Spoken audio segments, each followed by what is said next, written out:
안녕하세요. 디스멘터리입니다. 거대한 화염기둥이 북유럽의 차가운 대기를 찢어발기며 솟구칩니다. 눈보라가 휘몰아치는 노르웨이의 설원 위로 대한민국이 만든 강철의 포신이 웅장한 자태를 드러낸 겁니다. 2026년 1월 29일 전 세계 방산업계의 심장부인 펜타곤과 로키드 마틴 본사에 배상벨이 울렸습니다. 나토의 창설 멤버이자 전통적으로 미국 무기 체계에 충실한 고객이었던 노르웨이 국방부가 우리 돈으로 약 2조 8천억 원 규모의 차세대 장거리 정밀 화력 체계 사업 최종 승자로 한국을 선택했기 때문입니다.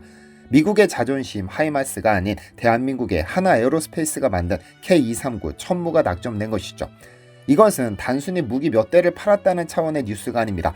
우크라이나 전쟁 이후 전 세계에서 전쟁의 신으로 추앙받으며 없어서 못 판다는 미국산 무기가, 그것도 가장 강력한 우방인 나토의 안방에서 한국산 무기에게 공개 처형을 당한 것이나 다름없는 사건이니까요. 미국 방산 관계자들은 믿을 수 없다는 반응을 보였습니다. 어떻게 바이킹의 후예들이 세계 최강대국의 무기를 걷어차고 아시아의 작은 나라가 만든 로켓을 선택할 수 있느냐는 겁니다. 러시아와 국경을 맞대고 있는 절체절명의 최전선 국가 노르웨이는 왜 자국의 안보 주권을 통째로 한국 기업에 맡기는 도박을 감행했을까요? 먼저 노르웨이가 처한 현실을 살펴봐야 합니다.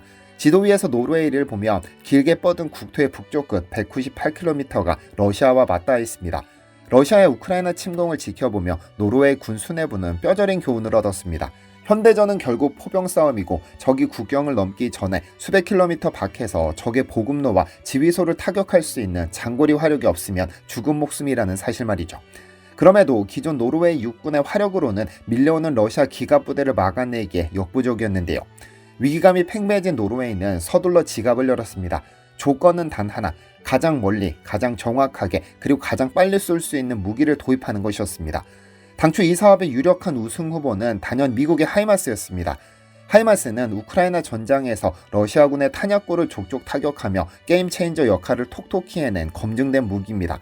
게다가 노르웨이는 나토 회원국입니다.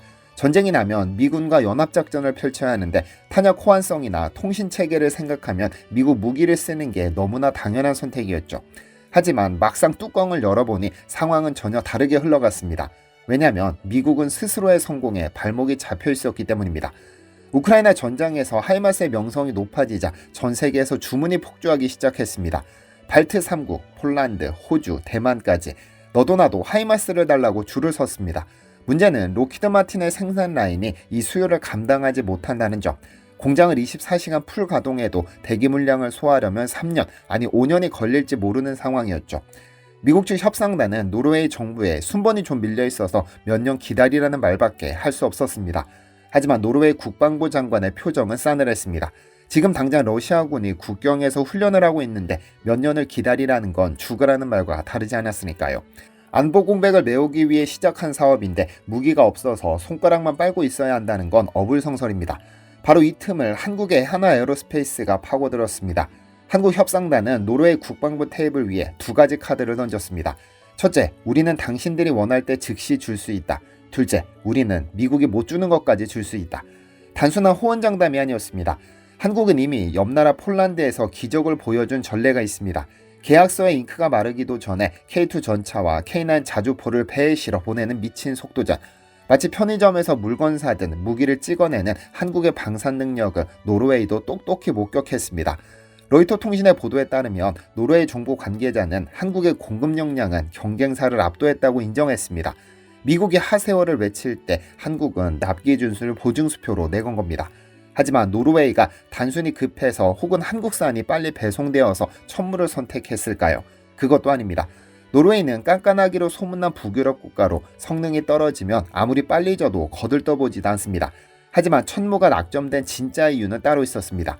하이마스와 천무의 스펙을 1대1로 비교해본 노르웨이 군 관계자들은 경악을 금치 못했는데요. 화력 투사량에서 압도적인 차이가 났기 때문입니다. 하이마스는 6발짜리 로켓포도 1개를 싣고 다닙니다. 6발을 쏘고 나면 재장전을 해야 하는데 그동안은 무방비 상태가 됩니다. 반면 한국의 천무는 덩치부터 다릅니다. 6발짜리 포도를 2개, 즉 12발을 장전하고 다닙니다. 하이마스가 1개 부대를 타격할 때 천무는 2개 부대를 동시에 초토화시킬 수 있습니다. 화력은 2배인데 운용 인원은 똑같이 3명입니다.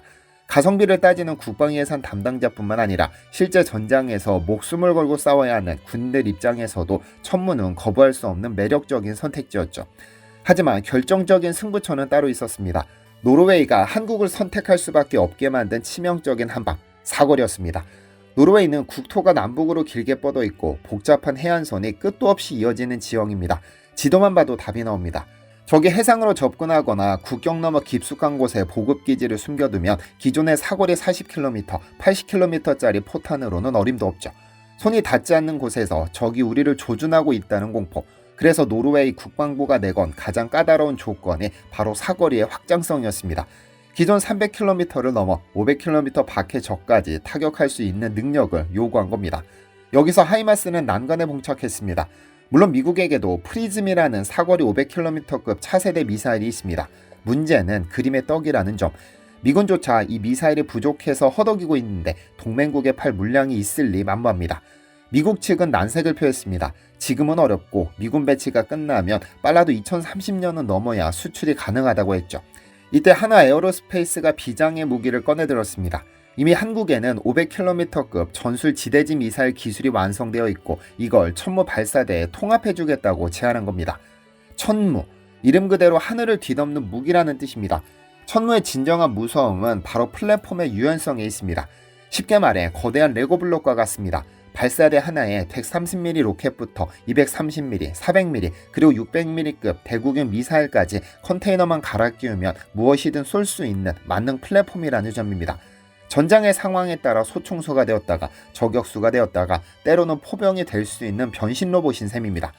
한국 기술진은 노르웨이 측의 천무 발사대에서 500km급 신형 미사일을 운용할 수 있음을 완벽하게 입증해 보였습니다. 이는 단순히 멀리 날아가는 게 전부가 아닙니다. 지하 수십 미터 아래 숨겨진 적의 벙커를 수직으로 뚫고 들어가 파괴하는 관통력, GPS 유도로 오차 범위 몇 미터 이내로 타격하는 정밀도, 이것은 한국군이 휴전선 넘어 북한의 갱도 포병을 잡기 위해 갈고 닦은 KT-SSM, 일명 전술 지대지 미사일 기술이 접목된 결과였습니다. 지구상에서 가장 밀도 높은 화력을 가진 적과 대치하며 쌓아온 기술이 지구 반대편 노르웨이의 안보 고민을 단번에 해결해 준 겁니다. 노르웨이 군 관계자들은 이 대목에서 확신을 가졌습니다. 미국제는 사려면 5년을 기다려야 하고 가격도 비싼데 한국제는 당장 내년에 가져올 수 있고 성능은 더 강력하다는 확신이 생겼으니까요. 심지어 미래에 나올 신형 미사일까지 다 쏠 수 있기 때문에 고민할 필요도 없었습니다. 로이터 통신이 인용한 노르웨이 정부 관계자의 멘트가 이를 증명합니다. 한국의 무기체계는 최대 500km에 달하는 사거리 확장성 등 우리의 모든 요구사항을 충족했다고 했죠. 결국 성능에서도 가격에서도 심지어 미래 확장성에서도 천무의 완성이었습니다. 하이마스가 우크라이나의 영웅이라면 천무는 그 영웅을 뛰어넘는 차세대 챔피언임을 데이터로 증명한 것입니다. 이번 수준은 단순히 무기 하나를 팔았다는 차원을 넘어섭니다. 유럽의 안보 지형이 바뀌고 있다는 거대한 신호탄이니까요. 그동안 나토 회원국들 사이에는 보이지 않는 불문율이 있었습니다. 비싸도 미국제, 늦어도 독일제. 상호 운용성이라는 명분 아래 성능이 좀 떨어지거나 가격이 비싸도 울며 겨자 먹기로 서방 선진국의 무기를 샀죠. 하지만 우크라이나 전쟁 이후 이 공식은 산산조각 났습니다. 눈앞에서 포탄이 날아다니는 실전 상황이 닥치자 국가들은 명분 대신 실용을 택하기 시작했습니다. 이름값이 아니라 당장 적을 막을 수 있는 고성능 무기가 최고라는 인식이 생기기 시작한 겁니다. 그 기준에 가장 완벽하게 부합하는 나라가 바로 대한민국입니다. 이미 폴란드는 K2 전차와 K9 자주포 그리고 천무로 육군을 도배하다시피 했습니다. 루마니아, 핀란드, 에스토니아 등 동유럽 국가들도 한국산 무기로 갈아타고 있습니다. 여기에 북유럽의 맹주인 노르웨이까지 가세했죠. 이제 한국 무기가 유럽 방산 시장의 변방이나 대안이 아니라 주류로 올라선 겁니다. 특히 이번 계약은 도미노 효과를 불러올 것으로 보입니다. 하이마스는 발트 3국을 비롯해 동유럽 앞개국이 줄기차게 요청하던 무기였습니다. 하지만 노르웨이의 이번 결정으로 인해 대기표를 뽑고 하염없이 미국만 바라보던 다른 유럽 국가들도 생각이 달라질 수밖에 없습니다. 나토 창설 멤버인 노르웨이도 천무를 샀는데 우리가 굳이 비싼 하이마스를 고집할 필요가 있을까? 이미 한국 무기를 쓰는 이웃나라 폴란드, 노르웨이와 연합훈련을 하려면 우리도 한국제를 쓰는 게 더 낫지 않을까를 고민할 수밖에 없는 것이죠. 실제로 하나 에어로스페이스 관계자는 노르웨이 수주 이후 주변국들의 문의가 빗발치고 있다고 합니다. 유럽의 무기 표준이 메이드 인 USA에서 메이드 인 코리아로 이동하는 거대한 지각 변동이 시작된 겁니다. 2026년 대한민국 방산은 이제 가성비라는 꼬리표를 뗐습니다. 미국산보다 더 강력하고 더 빠르고 더 확실한 프리미엄 무기, 그것이 세계가 바라보는 K방산의 현재 모습입니다. 반세기 전 소총 한 자루 만들지 못해 미국의 원주에 의존하던 나라가 있었습니다. 이제 그 나라는 기술력 하나로 미국의 자존심을 꺾고 자유진영의 최전선을 지키는 무기고가 되었습니다.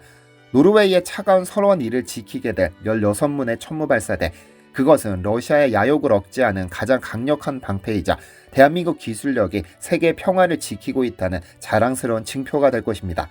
이상 팩트로 수출을 읽는 디시멘터리였습니다. 시청해주셔서 감사합니다. 디시멘터리에서는 여러분의 제보를 기다립니다. 제 채널에서 다뤘으면 하는 뉴스 또는 널리 알려졌으면 하는 영상은 디시멘터리 네이버.com으로 제보해 주시면 소중히 제작하겠습니다.